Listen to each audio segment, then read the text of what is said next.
नमस्कार दोस्तों, मेरा नाम है शाहबाज और आप देखना शुरू कर चुके हैं वीएलई ग्रुप। आज का वीडियो एपीएस संचालकों के लिए काफी इंपॉर्टेंट है। आप सभी को पता है जब से 2024 लगा है, नया साल लगा है, तो यहाँ पे एपीएस संचालकों के लिए पर डे नए से नए रूल्स आते रहते हैं, जिसकी वजह से हम लोगों का बिजनेस पे भी बहुत ज्यादा इंपैक्ट पड़ रहा है।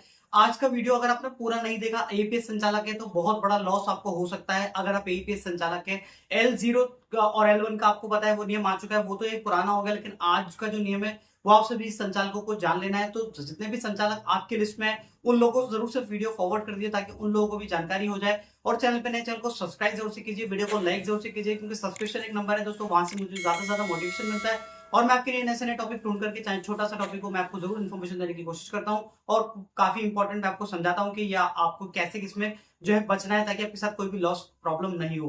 तो चलते हैं, शुरू करते हैं और अपडेट की तरफ चलते हैं। काफी इंपॉर्टेंट अपडेट है, जैसे कि मैंने सभी को बता दिया। कोई भी कंपनी का एपीएस संचालक है, जैसे आप डिजीपे चलाते हैं, रोनेट चलाते हैं, स्पाइस मनी, या फिर कोई भी कंपनी का आप जो एपीएस यूज करते हैं, यानी आधार से जो पैसे निकालने का काम करते हैं, उसमें अगर आपको ये नियम आपको नहीं जानकारी है तो आप जो फंस जाएंगे बहुत बुरे, और आपको लॉस भी होगा फाइनेंशियली। तो चलते शुरू करते हैं, अपडेट की तरफ चलते हैं। वहां पे हम लोग को क्या सिस्टम की स्क्रीन पे लगा दूंगा। अब यहाँ पे दोस्तों जो साफ साफ लिखा हुआ है, ये जो अपडेट आया सीएससी की तरफ से आया, यानी सीएससी एपीएस संचालकों को ये अपडेट दिया गया है। इसीलिए मैं सारे संचालकों को ये जितने भी अपडेट आते हैं मैं शेयर करते रहता हूँ। देखिए दोस्तों, 2FA वाला फैक्टर आया था, वो मैंने आपको बताया। L0 L1 आया, मैंने वो आपको पहले बताया। तो जहां से मुझे पता चलता है, मैं फौरन आपके लिए अपडेट लेकर के आता हूँ। तो यहाँ पे दोस्तों मैं आप सभी को बता दूं, एनपीसीआई और एपीएस और एमएटीएम से कैश निकासी में कुछ नियम बदलाव किया गया है। तो जो आप दोस्तों आपको एक एक पॉइंट को समझ लेना है। लगभग इसमें 8 से 10 पॉइंट है जो आपके बहुत ही काम के। अगर आप जानकारी नहीं रखेंगे तो आप परेशान होते रहेंगे और कस्टमर भी आपका वापस हो जाएगा। कस्टमर वापस होगा तो आपको फाइनेंशियली लॉस होगा। यानी मान लीजिए आपके जो दुकान पे कोई कस्टमर दिन में एक बार 10,000 रुपए निकालने आता है और आप नहीं निकाल पाएंगे, यानी आपकी 100 रुपए की जो आमदनी होनी थी वो खत्म हो जाएगी। तो ये फाइनेंशियल लॉस भी हो जाएगा। अभी हम चलते हैं, यहाँ पे लिखा है सभी, एक पॉइंट नंबर 1 है, सभी प्रधानमंत्री जनधन खाता के मासिक निकासी एक बार कर दिया गया है। यानी आप सभी को जान लेना, जितने भी लोगों का जीरो बैलेंस का खाता है, चाहे वो स्टेट बैंक में, प्रथमा बैंक में, या फिर कोई भी बैंक में, जो भी जीरो बैलेंस का, चाहे बैंक ऑफ बड़ौदा का अकाउंट चलाते हैं, अगर आपका जीरो बैलेंस अकाउंट है, एक मंथ में एक ही बार आप विड्रॉल कर सकते हैं, अन्यथा नहीं, एक से ज्यादा। ठीक है। अब यहाँ पे दूसरा जो स्टेप है वो जान लेना, स्टेट बैंक के लिए है, जितने भी स्टेट बैंक के ग्राहक है, यहाँ पे लिखा है स्टेट बैंक ऑफ इंडिया की निकासी अधिकतम 9,900 कर दी गई है। यानी आप अगर 10,000 रुपए निकालने की कोशिश करेंगे, वहां पर आपको एरर देखने को मिल जाएगा और आप परेशान होते रहेंगे और बार बार कंपनी का जो कस्टमर है उसका फिंगरप्रिंट लेंगे और खाता वो ब्लॉक हो सकता है। तो यहाँ पर आपको ध्यान लेना है कि अगर आपको कस्टमर बोलते हैं 10,000 रुपए निकालिए, तो आप वहां से 9,900 रुपए विड्रॉल करेंगे, ना कि 10,000 रुपए। ठीक है। यहाँ पे आप थर्ड ऑप्शन है वो भी आपको जान लेना, bank of India, Canara bank और सेंट्रल बैंक का निकासी एक टर्मिनल से एक ही बार होगा। ठीक है। यानी एक टर्मिनल से एक ही बार होगा, जिसमें बैंक ऑफ इंडिया हो गया, केनरा बैंक हो गया और सेंट्रल बैंक हो गया। एक टर्मिनल से एक ही बार ट्रांजेक्शन कर सकते हैं। इसके बाद है बैंक ऑफ बड़ौदा और सेंट्रल बैंक का निकासी आइरिस मशीन से ही होगा। यानी कि जो एपीएस संचालक आइरिस मशीन, यानी जो फिंगरप्रिंट से माध्यम से निकालते हैं, बड़ौदा का पैसा वो नहीं निकलेगा। अगर आप जो निकालेंगे तो आइरिस डिवाइस आपको लेना होगा बड़ौदा का, जो आपको पेमेंट विड्रॉ करने के लिए। और इसके साथ ही साथ सेंट्रल बैंक का भी अन्यथा आप नहीं निकाल पाएंगे। सेंट्रल बैंक का भी आपको बहुत दिन से एरर देखने को मिल रहा होगा, जहां पे कस्टमर का अकाउंट नहीं लिंक दिखाता है, एक एरर आता है, वो चीज भी आपको देखना पड़ेगा।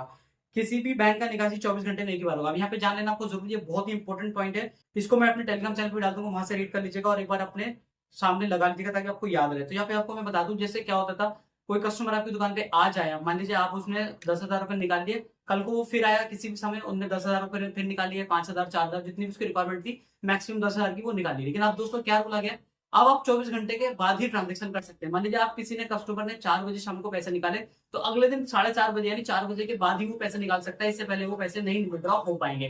तो ये नियम भी आ चुका है। इससे पहले क्या था कि आपका डेट चेंज हो जाएगा तो आप अगले दिन किसी भी टाइम पे पैसे निकाल लिया करते थे, लेकिन अब वो नियम नहीं है। अब आइरिस मशीन से निकासी का एजेंट का सत्यापन बार बार नहीं करना है। यानी अगर आप आइरिस डिवाइस यूज करते हैं, कुल मिलाकर के ये एक आइरिस डिवाइस को प्रमोट किया जा रहा है।